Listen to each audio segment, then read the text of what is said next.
Terminal Seruni, sebuah tempat yang berdenyut siang malam, bukan hanya pusat keberangkatan angkutan, tapi juga sarang para preman. Di sudut parkiran yang bau solar dan debu, berdirilah seorang pria tua berkemeja lusuh dengan peluit tergantung di lehernya. Dialah Pak Komar, penjaga parkir yang telah 2 dekade mengatur lalu lintas kendaraan di terminal itu. Wajahnya lelah, tubuhnya ringkih, dan suaranya sudah tak setegas dulu. Ia sering direndahkan, dianggap remeh. Tak banyak yang tahu bahwa pria tua ini menyimpan rahasia besar, dan lebih sedikit lagi yang peduli bahwa ia punya seorang anak lelaki yang selalu membantu dari kejauhan, Arya. Arya dikenal sebagai sosok pendiam. Pemuda berperawakan kurus dengan rambut gondrong yang sering menunduk saat berjalan melewati gerombolan preman. Ia tak pernah melawan, tak pernah membalas ejekan, dan tak pernah terlihat marah. Giman, preman muda paling arogan di terminal, selalu menyebut Arya dengan nama ejekan, tikus parkiran. Baginya, Arya hanya anak cemen yang hidup dari sisa-sisa belas kasihan sopir dan tukang angkot. Tapi Giman tidak tahu, dia sedang menginjak ekor ular yang sudah terlalu lama tertidur. Hari itu panas, dan suasana terminal memanas seiring datangnya Giman dan 5 anak buahnya. Mereka menghampiri Pak Komar yang sedang mengatur bus yang hendak mundur. Dengan kasar, Giman menendang kaleng uang parkir dan menyenggol tubuh renta Pak Komar hingga hampir jatuh. Kakek bangkai, udah tua ngapain kerja, mati aja sana, teriak Giman sambil tertawa keras. Orang-orang di sekeliling hanya menunduk, pura-pura tidak melihat. Preman seperti Giman memang tak bisa disentuh. Arya muncul beberapa menit kemudian, membawa kantong plastik berisi makan siang untuk ayahnya. Ia melihat ayahnya terduduk, dan kaleng uang parkir berserakan. Ia memunguti kaleng itu tanpa sepatah kata. Giman yang melihatnya mendekat, lalu mengambil topi lusuh milik Pak Komar dan menginjaknya di depan Arya.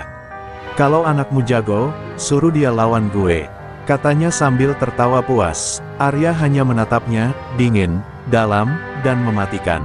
Tapi Giman terlalu sombong untuk paham bahasa diam. Topi itu bukan sekadar pelindung kepala. Itu peninggalan dari masa lalu Pak Komar saat masih menjadi kurir rahasia keluarga mafia. Arya tahu betul nilai simbolik topi itu. Saat Giman menginjaknya, yang diinjak bukan cuma harga diri ayahnya, tapi sejarah keluarganya yang selama ini ia kubur dalam-dalam. Dan hari itu, untuk pertama kalinya sejak 3 tahun terakhir, Arya merasakan denyut nadi pembunuh dalam dirinya mulai berdetak lagi. Arya membawa ayahnya pulang lebih cepat hari itu. Di dalam kamar sempit yang nyaris tanpa ventilasi, ia membuka lemari tua penuh karat. Di balik tumpukan baju usang, tersembunyi kotak besi kecil dengan sandi rahasia. Jari-jarinya bergetar, bukan karena takut, tapi karena ia tahu begitu kotak itu dibuka, tak akan ada jalan kembali. Di dalamnya ada pisau berbilah hitam, sarung tangan kulit, dan 5 lencana kecil berbentuk naga emas, lambang algojo bayangan dari 5 keluarga mafia paling ditakuti di Asia Tenggara. Pak Komar berdiri di belakangnya, mematung. "Kau sudah janji meninggalkan semua itu, Arya," katanya lirih. Tapi tatapan Arya kosong, jauh, dan sunyi. "Aku memang berjanji, Pak. Tapi mereka yang mulai, dan sekarang, aku yang akan mengakhiri." Kalimat itu keluar dari bibirnya dengan tenang, namun mengandung kematian. Di matanya, tak ada lagi anak parkir yang lemah. Hanya sosok lama yang telah dibangkitkan oleh kesombongan seorang preman tolol. Di luar kamar, malam mulai turun.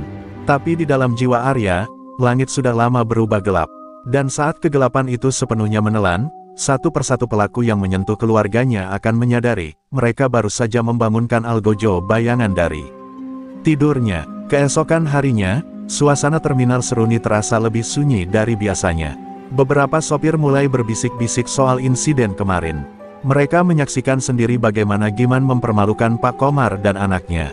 Tapi yang membuat mereka gelisah bukan hanya perlakuan itu, melainkan tatapan mata Arya setelah topi ayahnya diinjak. Mata itu bukan milik seorang pengecut.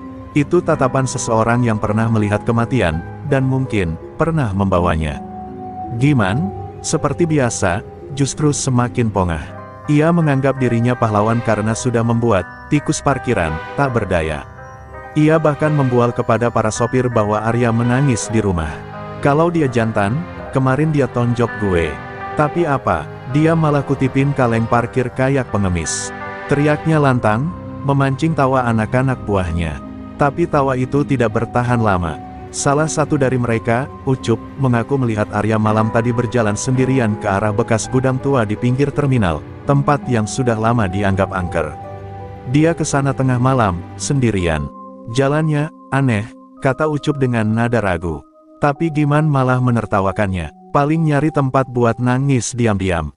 Giman belum tahu bahwa malam itu Arya tidak sedang menangis, dia sedang menyiapkan arena perang. Gudang tua itu pernah menjadi tempat eksekusi diam-diam saat ia masih menjadi algojo. Kini, tempat itu akan kembali aktif. Malam kedua, suasana terminal kembali tenang. Tapi jam 2 dini hari, seorang tukang nasi goreng menemukan tubuh Dado, anak buah Giman, tergeletak di dekat toilet umum dengan kondisi mengenaskan. Kakinya patah, tubuhnya lebam, dan matanya membelalak penuh ketakutan. Dado masih hidup, tapi tak bisa bicara. Lidahnya robek, seolah dipotong. Di dadanya tertempel kertas kecil bertuliskan, "Jangan sentuh kehormatan orang tua jika tak sanggup menanggung akibatnya." Berita itu menyebar cepat keesokan paginya. Terminal gempar, polisi datang, tapi tak menemukan jejak pelaku. Giman mulai panik, tapi tetap menyangkal. Paling dia mabuk terus jatuh sendiri. Mana mungkin itu kerjaan si tikus, katanya, tapi suaranya mulai kehilangan kepercayaan diri. Sebagian anak buahnya sudah tak berani duduk berdekatan. Mereka merasa sedang diawasi oleh sesuatu yang tak bisa mereka lihat. Pak Komar pagi itu hanya duduk diam di pos parkirnya. Wajahnya lebih suram dari biasanya. Ia tahu, Arya sudah mulai bergerak. Ia pernah melihat sendiri bagaimana anaknya dulu bekerja untuk para mafia, dingin, rapi, dan tanpa ampun. Ia takut, bukan takut pada Giman atau preman-preman itu. Ia takut bahwa Arya akan tenggelam lagi dalam darah, dalam dunia yang selama ini mereka coba tinggalkan. Dunia di mana keadilan ditegakkan bukan lewat hukum, tapi lewat ketakutan. Sore itu, Arya berdiri di pinggir terminal sambil menatap ke arah halte. Ia tidak bicara sepatah kata pun, tapi tatapan matanya menangkap Giman dari kejauhan, yang pura-pura sibuk mengatur jatah preman dari sopir-sopir angkot.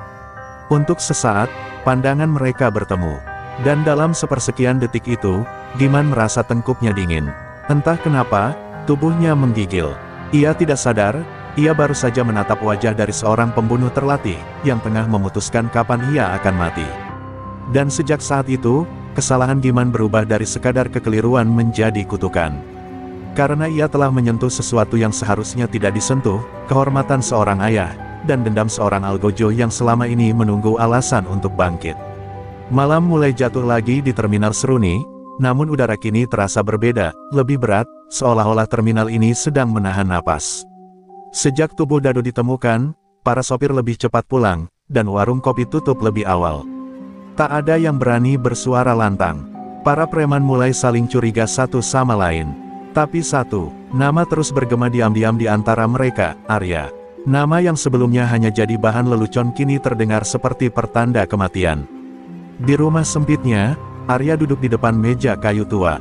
Di hadapannya terbuka gulungan kain hitam yang menyimpan berbagai senjata kecil, pisau lipat, garote, dan jarum baja yang biasa ia gunakan di masa lalu. Tangannya gemetar, bukan karena ragu, tapi karena setiap sentuhan pada senjata itu membawa ingatan yang menyesakkan. Ia teringat masa-masa saat masih menjadi algojo bayangan dari 5 keluarga. Ia tak pernah membunuh karena benci, ia membunuh karena tugas. Tapi sekarang, ini tentang kehormatan. Pak Komar berdiri di pintu kamar, memandang anaknya dalam diam. "Kau bisa pergi, Arya. Biar kita pindah lagi. Aku masih punya beberapa kontak di Jawa Timur," ucapnya lirih. Tapi Arya hanya menatap ayahnya, matanya berkaca-kaca. "Kita sudah terlalu sering lari, Pak. Dan kali ini, bukan aku yang cari masalah. Tapi mereka yang menggali kuburan sendiri." Suaranya rendah tapi tajam. Pak Komar tahu, tak ada yang bisa menghentikan Arya sekarang. Saat malam kian larut, Arya membuka salah satu laci meja dan mengeluarkan sebuah kotak kayu kecil. Di dalamnya ada benda yang tak pernah ia sentuh selama 3 tahun, surat bersampul merah dengan stempel naga hitam. Itu adalah pesan khusus dari 5 keluarga mafia, yang hanya dibuka saat seorang algojo dianggap masih aktif dan harus menerima perintah atau peringatan. Arya membuka surat itu perlahan. Di dalamnya hanya ada satu kalimat pendek, "Kau masih salah satu dari kami, sampai darah terakhir." Kalimat itu membuat Arya terdiam lama. Ia pikir dirinya sudah bebas. Tapi surat itu membuktikan bahwa dunia lama belum melepaskannya. Mereka tahu Arya sedang bergerak, dan mereka tidak melarangnya. Bahkan mungkin, mereka menyetujui tindakannya. Ini bukan hanya tentang membalas preman yang arogan, ini bisa jadi pesan ke seluruh dunia bahwa Algojo lama belum mati. Di sisi lain, Giman mulai merasakan tekanan yang belum pernah ia rasakan sebelumnya. Dua anak buahnya mengundurkan diri malam itu.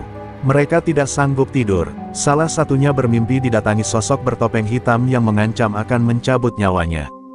Giman mulai marah, paranoid, dan mulai memukuli siapa saja yang terlihat lemah. Tapi semua itu tak menutupi satu hal, ia takut. Ketika malam berikutnya tiba, salah satu preman baru bernama Seno mencoba menyelinap dan mengintai rumah Arya untuk memastikan apakah benar dia pelakunya.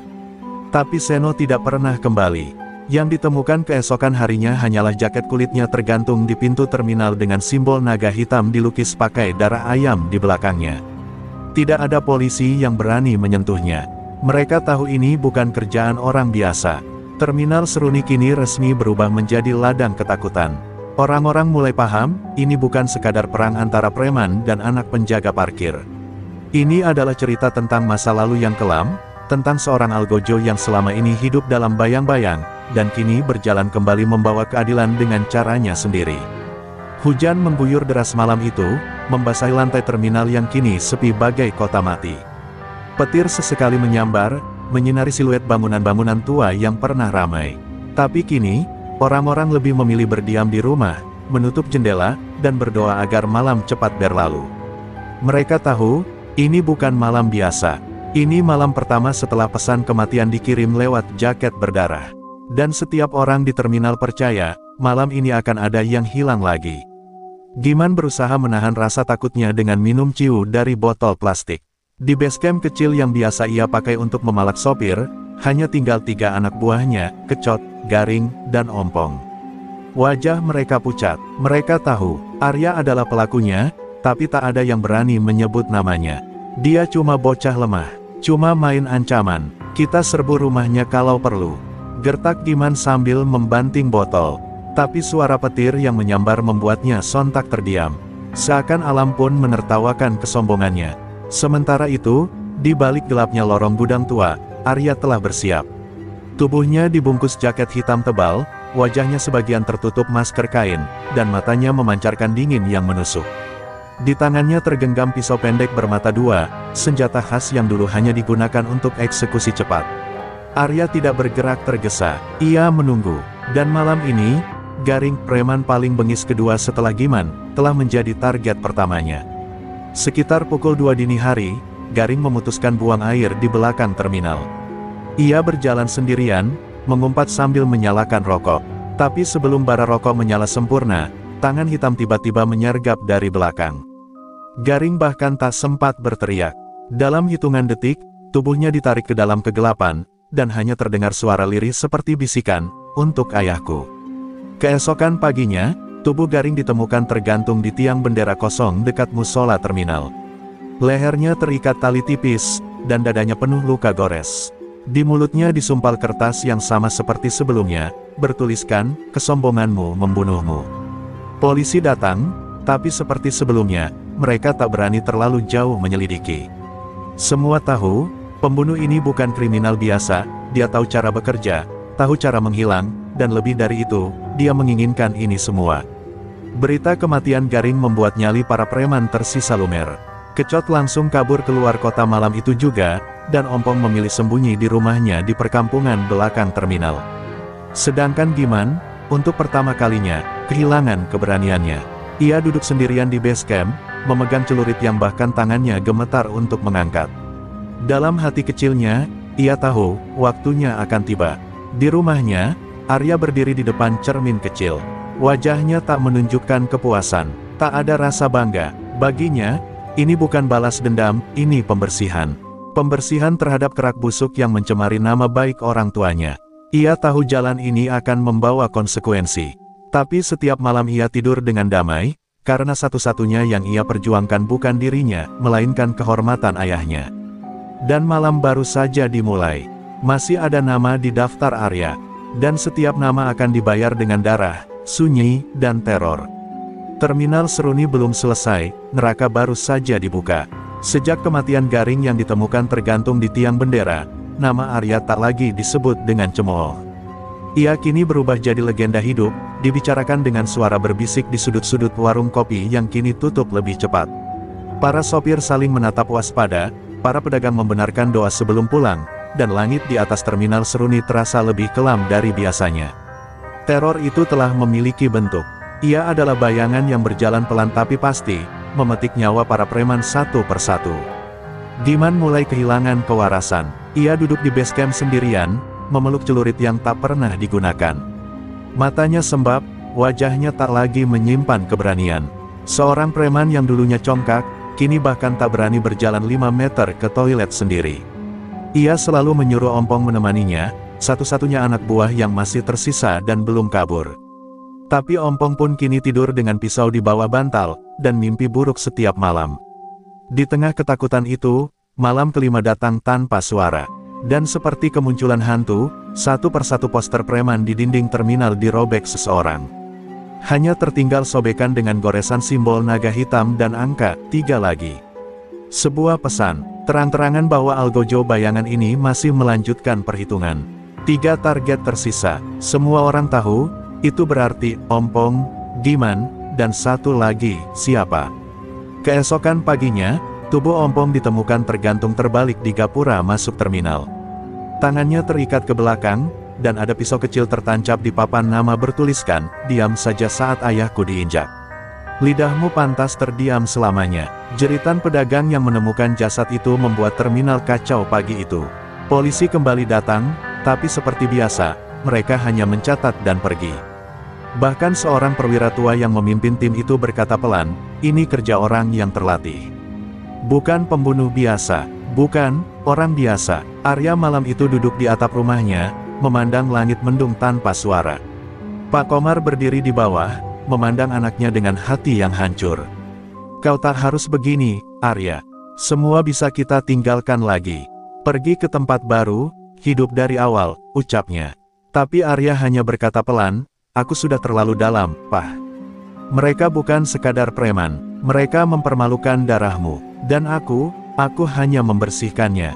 Wajah Pak Komar pun memucat. Ia tahu, anaknya kini bukan lagi anak yang dulu. Sementara itu, Diman kini tak lagi terlihat di terminal. Ia bersembunyi di salah satu kamar kecil penginapan tua di belakang pasar, tidur tanpa lampu, memeluk celurit tumpul yang tak pernah ia pakai sekalipun. Ketika mendengar suara pintu terbuka pun ia langsung meloncat dari tempat tidur, berkeringat dingin. Tapi tidak ada siapa-siapa. Ketakutannya kini bukan hanya pada sosok Arya, tapi pada malam itu sendiri. Ia tahu, ia takkan selamat. Dan pada dinding penginapan itu, malam ini muncul goresan samar yang tak dilihat siapapun, kecuali Giman saat ia bangun untuk buang air kecil. Goresan itu hanya satu kata, "besok." Dan saat ia membaca tulisan itu, tubuhnya ambruk.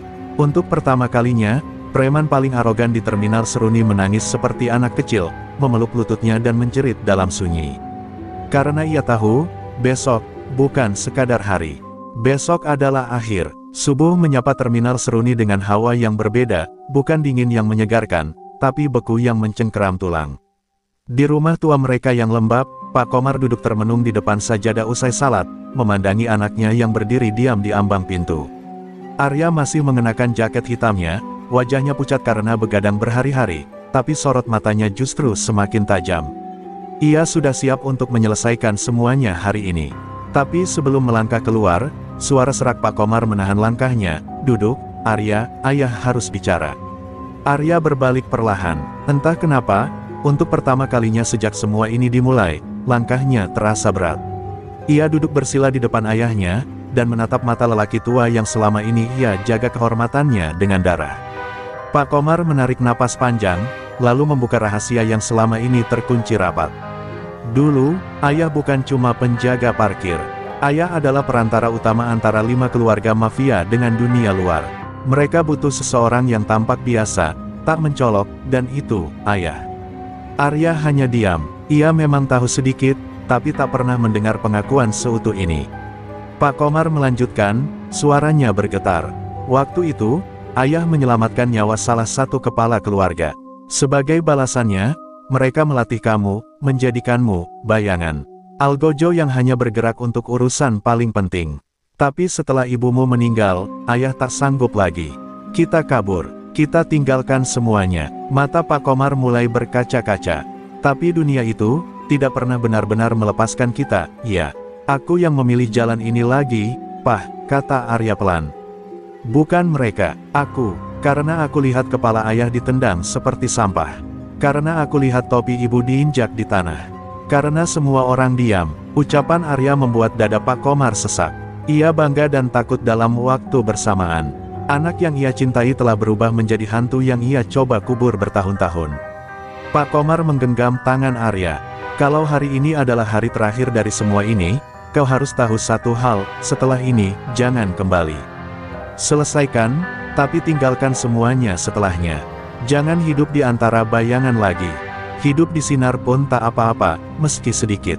Arya menunduk. Untuk pertama kalinya, air mata mengalir dari sudut matanya. Tapi hanya sebentar, waktu belum habis. Dan ia tahu, hari ini harus menjadi penutup. Sementara itu, Diman yang mendekam di kamar penginapan kecil tak bisa tidur semalaman.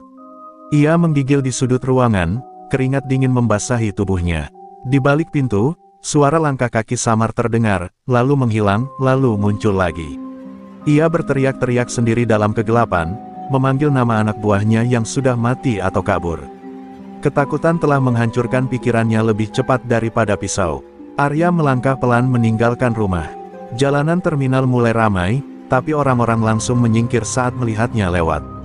Tak ada yang berani menyapa, bahkan angin pun seakan menunduk ketika ia berjalan. Dan di sakunya, tersimpan lencana naga hitam, bukan sebagai simbol kehormatan mafia, tapi sebagai pengingat bahwa darah hanya boleh ditumpahkan untuk hal yang benar. Dan hari ini, satu nama terakhir menunggu penghakiman. Hari itu, terminal Seruni menahan napasnya sekali lagi. Karena mereka semua tahu, setelah hari ini, tidak akan ada Giman, dan tidak akan ada Arya yang sama lagi. Pagi itu, langit terminal Seruni tertutup awan kelabu. Tak ada cahaya mentari yang menembus celah atap, seolah alam pun ikut muram menantikan akhir dari kisah berdarah ini.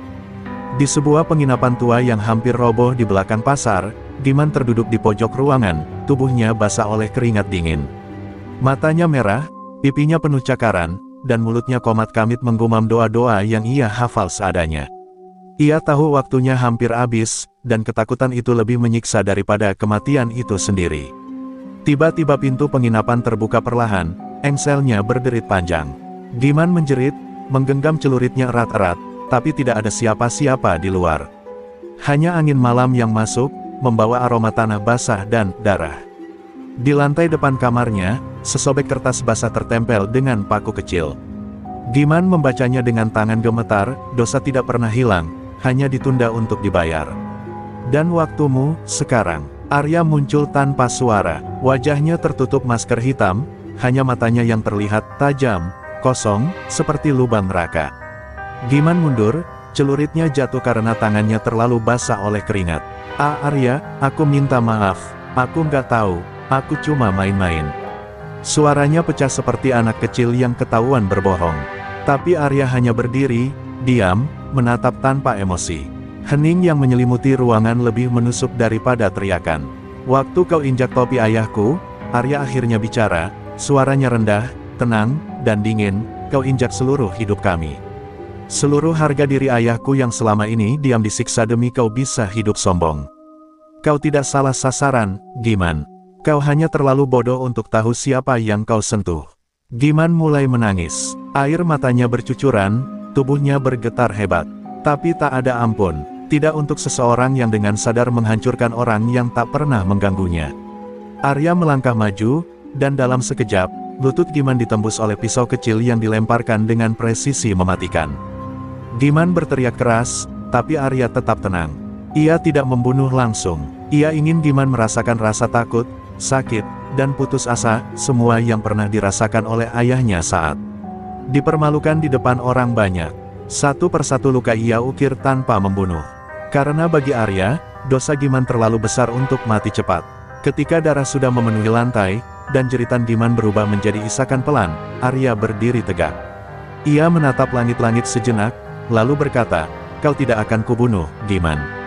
Kau akan hidup, dan setiap malam akan memimpikannya wajahku. Setiap bunyi langkah akan jadi neraka bagimu. Itu lebih pantas untukmu daripada kematian." Kemudian ia membalikkan badan, meninggalkan Giman yang menggeliat seperti binatang terluka, sendirian dengan luka, rasa malu, dan trauma yang tak akan pernah sembuh. Beberapa jam kemudian, polisi datang karena laporan warga yang mendengar jeritan dari penginapan. Mereka menemukan Giman dalam kondisi mengenaskan, setengah gila, menyebut-nyebut nama Arya sambil mencakar-cakar dinding. Ia dibawa ke rumah sakit jiwa dalam keadaan shock berat. Dan sejak hari itu, terminal Seruni tidak pernah lagi melihatnya. Sementara itu, Arya berjalan pelan menuju tempat ayahnya berdiri di ujung terminal. Pak Komar memandang anaknya lama, lalu menunduk. "Sudah selesai?" tanyanya pelan. Arya tak menjawab, ia hanya membuka sarung tangan hitamnya, meletakkannya di tempat sampah, lalu berkata, "Sudah. Tapi aku takkan tinggal di sini, Pak. Aku harus pergi. Biar ayah hidup tenang." Dan dengan langkah pelan, Arya berjalan pergi, meninggalkan bayangan kelam yang selama ini menempel di punggungnya. Senja menyelimuti terminal Seruni dengan cahaya jingga yang muram, seakan langit pun turut menjadi saksi bahwa hari ini bukan hari biasa. Para sopir dan pedagang hanya berani mengintip dari balik jendela atau tirai kios, menunggu detik-detik yang akan mengukir sejarah kelam terminal tua ini. Karena sore ini, Arya kembali. Tidak lagi sebagai anak dari penjaga parkir, tapi sebagai bayangan terakhir yang datang untuk menuntaskan dendam, sekaligus mengakhiri warisan darah yang selama ini membebaninya. Giman, yang sempat dikabarkan hilang akal, ternyata kembali ke terminal. Dengan luka yang masih membekas dan pikiran yang nyaris runtuh, ia menyeret tubuhnya ke tengah parkiran, membawa celurit tumpul yang dibalut kain. Bukan untuk bertarung, tapi untuk satu tujuan, mengembalikan martabat yang telah dicabik oleh rasa takut. Ia berdiri gemetar di tengah parkiran kosong, memanggil nama Arya dengan suara parau. "Keluar, kau, bayangan sialan. Kalau kau jantan, kita selesaikan di sini." Dan Arya datang, melangkah dari arah belakang pos parkir tempat ayahnya dulu berdiri. Tubuhnya tegak, tenang, dan mata itu masih sama, kosong, dingin, dan tajam. Tapi kini ia tak membawa senjata apapun. Hanya tangan kosong dan keberanian mutlak. Orang-orang mulai berdatangan, membentuk lingkaran dari kejauhan. Tak ada yang berani mendekat, tapi tak satu pun mau melewatkan momen ini. "Ini bukan sekadar pertarungan, ini penghakiman terakhir. Kau masih hidup," ucap Arya datar, tanpa nada marah. "Ternyata dosamu lebih berat dari yang kupikir.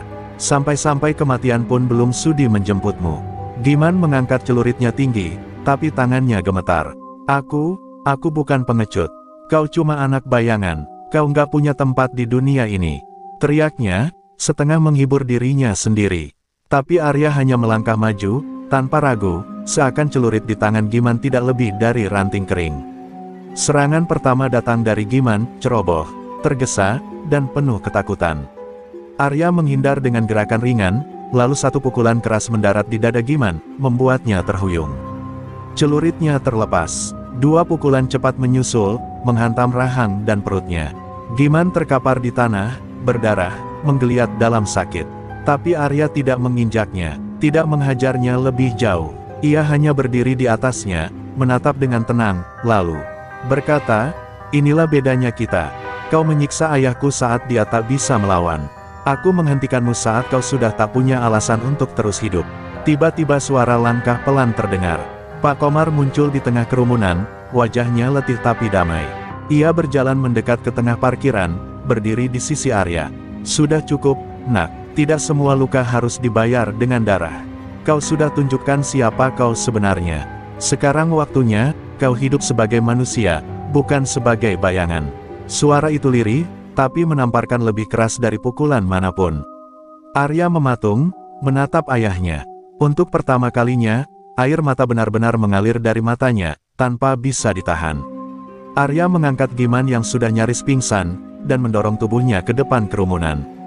"Biarkan dia hidup, biar ia jadi peringatan bagi siapa saja yang menginjak kehormatan keluarga orang lain," katanya lantang. Semua orang terdiam, tak ada yang bersorak, tak ada tepuk tangan. Hanya keheningan mutlak yang menyelimuti sore itu. Dan saat Arya memutar tubuh dan berjalan menjauh bersama ayahnya, semua paham, pertarungan itu bukan tentang menang atau kalah, tapi tentang bagaimana sebuah bayangan memilih untuk keluar dari gelap. Dan hari itu, Terminal Seruni mencatat akhir dari era premanisme, bukan karena datangnya polisi, bukan karena aturan pemerintah, tapi karena satu orang yang selama ini mereka hina, memutuskan untuk berdiri. Sejak sore berdarah itu, Terminal Seruni berubah drastis. Tak ada lagi suara celoteh preman memalak sopir, tak ada lagi tawa kasar atau intimidasi di pos parkir. Mereka yang dulu menindas kini memilih menjauh, hidup dalam diam dan rasa takut. Nama Arya menjadi legenda yang tak berani disebut sembarangan. Bukan karena ia pembunuh, tapi karena ia pernah berdiri di antara keheningan dan keadilan, dan menghancurkan satu era dengan tangan kosong. Diman dirawat di rumah sakit jiwa pinggiran kota. Mulutnya tak lagi mampu mengucap kalimat yang jelas.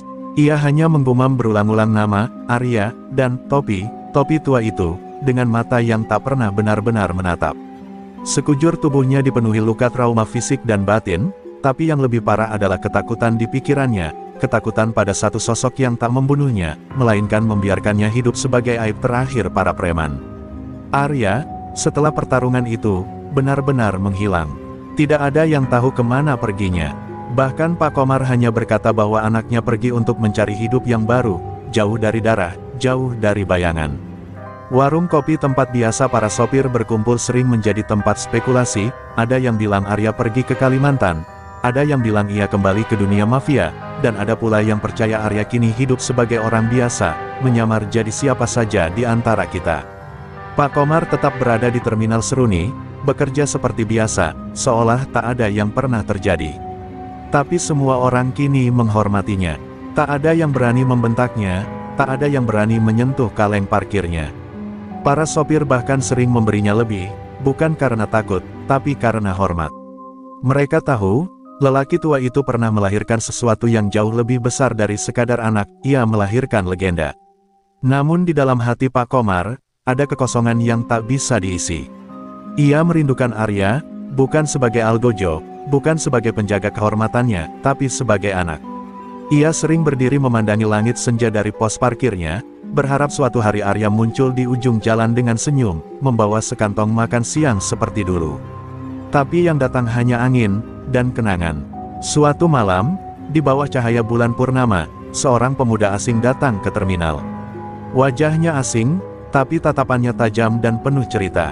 Ia hanya berdiri sebentar di pojok parkiran, menunduk dalam diam, lalu meletakkan sebuah topi tua, topi milik Pak Komar yang dulu sempat diinjak Diman, di atas bangku tua.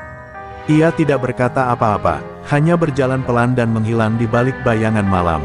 Pak Komar menemukan topi itu pagi harinya. Ia memeluknya erat, air matanya menetes perlahan. Tak ada catatan, tak ada pesan. Tapi ia tahu, Arya masih hidup, masih mengingat, dan mungkin sedang mencoba menjalani hidup tanpa kekerasan. Bukan sebagai algojo, bukan sebagai bayangan, tapi sebagai manusia. Dan sejak saat itu, Terminal Seruni berjalan dalam kedamaian yang belum pernah mereka kenal. Semua orang tahu, selama bayangan itu masih hidup, keadilan akan selalu punya wajah yang menatap dari kejauhan. Waktu terus berjalan, dan Terminal Seruni perlahan bertransformasi menjadi tempat yang lebih tertib dan manusiawi. Tidak ada lagi preman yang berkeliaran meminta jatah, tak ada lagi sopir yang takut diserang saat mengantar penumpang. Semua itu berawal dari satu nama, Arya. Meski ia telah lama pergi, kehadirannya tetap terasa seperti bayangan yang terus mengawasi dari kejauhan, tak terlihat, tapi nyata. Pak Komar menjalani hidupnya dengan tenang. Di usia senjanya, ia menjadi sosok yang dihormati, bukan hanya karena keteguhan hatinya, tapi karena semua orang tahu bahwa ia pernah menjadi saksi lahirnya legenda.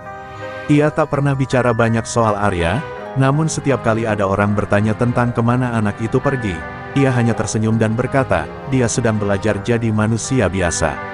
Suatu hari, seorang anak muda menghampiri Pak Komar saat sedang duduk di pos parkir. Wajahnya tak dikenal, tapi sorot matanya familiar. Anak itu menyerahkan sepucuk surat tanpa nama pengirim. Pak Komar membacanya perlahan, dan di dalamnya hanya ada beberapa kalimat pendek. Ayah, aku masih hidup. Aku bekerja di bengkel kecil di utara. Tak lagi membawa pisau, hanya kunci pas dan oli. Tapi aku masih ingat, siapa aku. Dan siapa yang ayah telah jadikan aku? Surat itu membuat mata Pak Komar berkaca-kaca. Ia tak membalasnya, ia hanya melipat surat itu rapi dan menyimpannya di dalam dompetnya yang sudah lusuh. Hari berganti minggu, dan minggu berganti bulan. Tak ada lagi tanda-tanda keberadaan Arya.